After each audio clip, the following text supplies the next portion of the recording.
बिस्मिल्लाहिर्रहमानिर्रहीम। हज़रत यूसुफ़ और ज़ुलेखा। सामईन, आज मैं आपको कुरान के उस किस्से के बारे में बताऊंगी जिसको अल्लाह ताला ने सबसे खूबसूरत किस्सा कहा है, और वो किस्सा हज़रत यूसुफ़ अलैहिस्सलाम का है, जिसको अल्लाह ताला ने कुरान में अहसनुल कसस कहा, यानी सबसे खूबसूरत किस्सा। अल्लाह ताला ने हज़रत यूसुफ़ अलैहिस्सलाम को वो हुस्न अता किया था कि सारी दुनिया को आधा हुस्न दिया और बाकी आधा हज़रत यूसुफ़ अलैहिस्सलाम को दिया। अब आप ख़ुद सोचें कि वो कितने हसीन होंगे कि सारी दुनिया एक तरफ और यूसुफ़ अलैहिस्सलाम एक तरफ। रवायात में आता है कि जन्नत वालों को जो हुस्न दिया जाएगा वो हुस्न यूसुफ़ ही होगा। जब यूसुफ़ अलैहिस्सलाम को उनके भाइयों ने कुएं में गिरा दिया तो अल्लाह पाक ने हुक्म दिया, जिब्रील जाओ और अपने पर बिछा दो, यूसुफ़ पानी में ना गिरने पाए। पास से काफ़िला गुजर रहा था, उन्हें प्यास लगी तो अपने में से एक आदमी को कुएं से पानी निकालने भेजा। जब वो आदमी कुएं से पानी निकालने लगा तो उसने कुएं में एक खूबसूरत बच्चा देखा और वो हैरान हो गया। उसने काफ़िले वालों से कहा कि देखो ये कितना खूबसूरत बच्चा है। काफ़िले वालों ने उस बच्चे को मिस्र ले जाकर चंद पैसों में बेच दिया और अजीज़ मिस्र ने उसको ख़रीद लिया। अजीज़ मिस्र अपने घर ले गए और अपनी बीवी से कहा कि हम इसको बेटा बना लेंगे, हो सकता है ये हमें कल को फ़ायदा दें। जब यूसुफ़ अलैहिस्सलाम जवान हुए तो इतने खूबसूरत नौजवान थे कि अजीज़ मिस्र की बीवी फितना में मुब्तला हो गई। उसने महल के सारे दरवाजे बंद करके ताले लगा दिए और दरवाज़ों पर पहरा बिठा दिया। अब यूसुफ़ अलैहिस्सलाम से कहने लगी, यूसुफ़, जो मैं चाहती हूँ वो काम मेरे साथ करो। हज़रत यूसुफ़ अलैहिस्सलाम के लिए ये बहुत मुश्किल घाटी थी। आपने सिर्फ़ एक जुमला फरमाया कि मैं अल्लाह की पनाह लेता हूँ, और ये कहकर अल्लाह पर भरोसा करते हुए बंद दरवाज़ों की तरफ दौड़ पड़े और सोचा कि अल्लाह, इस गुनाह से भागना मेरा काम है और मुझे यहाँ से निकालना तेरा काम है। जैसे ही हज़रत यूसुफ़ दरवाज़े की तरफ लपके तो अल्लाह के हुक्म से दरवाज़ा खुल गया। अजीज़ मिस्र की बीवी हज़रत यूसुफ़ अलैहिस्सलाम के पीछे भागी। जैसे ही दोनों दरवाज़े के करीब पहुँचे तो दरवाज़े पर अजीज़ मिस्र को पाया। अजीज़ मिस्र को देखते हैं तो उसने चालाकी से काम लिया और कहा कि क्या सज़ा हो उसकी जो तेरे घर वालों के साथ बुराई का इरादा करे, ये कि उसको कैद कर दिया जाए या उसको सज़ा दी जाए। यहाँ पर उसने कत्ल करने का नाम नहीं लिया, क्योंकि वो नहीं चाहती थी कि हज़रत यूसुफ़ को कत्ल किया जाए।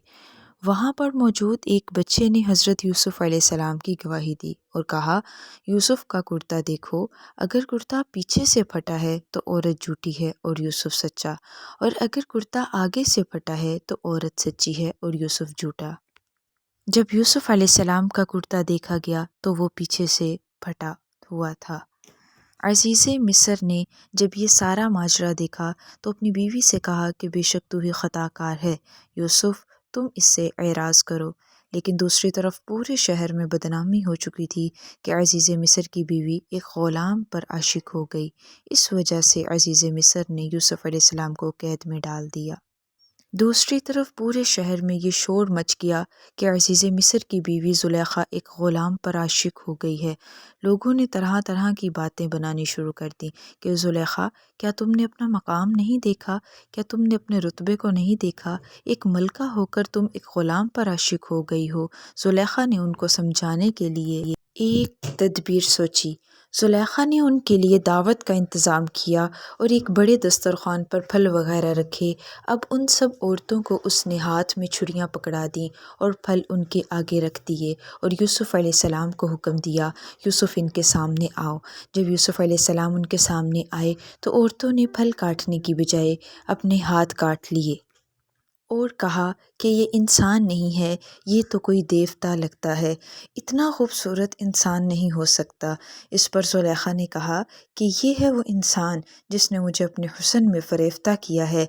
अगर ये वो नहीं करेगा जो मैं इसे कह रही हूँ तो ये जेल में जाएगा। यूसुफ़ अलैहिस्सलाम ने कहा, ए अल्लाह, मुझे जेल ज़्यादा पसंद है उस चीज़ से जिसकी तरफ ये मुझे बुला रही है।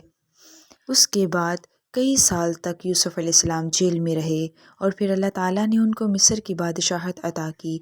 अब यूसुफ़ अलैहिस्सलाम के भाई कनान से मिस्र बादशाह मिस्र के पास गल्ला लेने के लिए आए, یوسف علیہ السلام جو کہ جوان ہو چکے تھے، اس لیے بھائی یوسف علیہ السلام کو پہچان نہ سکے، لیکن یوسف علیہ السلام نے بھائیوں کو پہچان لیا۔ یوسف علیہ السلام نے اپنے بھائی بنیامین کو اپنے پاس روک لیا اور کہا کہ اس کے سامان میں سے ہمارا چوری کیا ہوا پیالہ نکلا ہے، اور بھائی واپس کنعان یعقوب علیہ السلام کے پاس چلے گئے اور ان کو بتایا کہ آپ کا بیٹا چور ہے۔ یعقوب علیہ السلام انتہائی غمزدہ ہوئے اور اسی غم کی حالت میں انہوں نے مصر کے گورنر کی طرف خط لکھا اور خط میں لکھا، اے وزیر خزانہ، ہم انبیاء کی اولاد ہیں، ہم چور نہیں ہیں۔ میرے دادا ابراہیم کو آگ میں ڈالا گیا، میرے والد اسماعیل کو چھری کے نیچے رکھا گیا، اور میں 40 سال سے اپنے بیٹے یوسف کی جدائی میں رو رو کے اندھا ہو گیا ہوں۔ بنیامین میرا آخری سہارا ہے، اس کو میرے پاس واپس بھیج دیں۔ اب یوسف علیہ السلام نے جب وہ خط پڑھا تو رو پڑے اور اللہ سے دعا کی کہ اللہ اب مجھے ظاہر ہونے دے۔ اللہ پاک نے اجازت دے دی تو یوسف علیہ السلام نے بھائیوں سے پوچھا کہ کیا تم جانتے ہو تم نے یوسف کے ساتھ کیا کیا تھا؟ بھائی حیران ہو کر بولے، کیا تم یوسف ہی ہو؟ یوسف علیہ السلام بولے، ہاں میں یوسف ہوں۔ بھائیوں نے پوچھا، تم یہاں کیسے مصر کے گورنر بن گئے؟ اب یہاں جو یوسف علیہ السلام نے جواب دیا وہ پورے قرآن کا نچوڑ ہے۔ آپ نے فرمایا، میرے بھائیوں، جو صبر کرتا ہے اور اللہ سے ڈرتا ہے، اللہ تعالیٰ اسے کبھی ضائع نہیں کرتا۔ اگر آپ کو یہ قصہ پسند آیا ہے تو ثواب کی نیت سے اس کو دوسروں کے ساتھ شیئر کریں۔ جزاک اللہ۔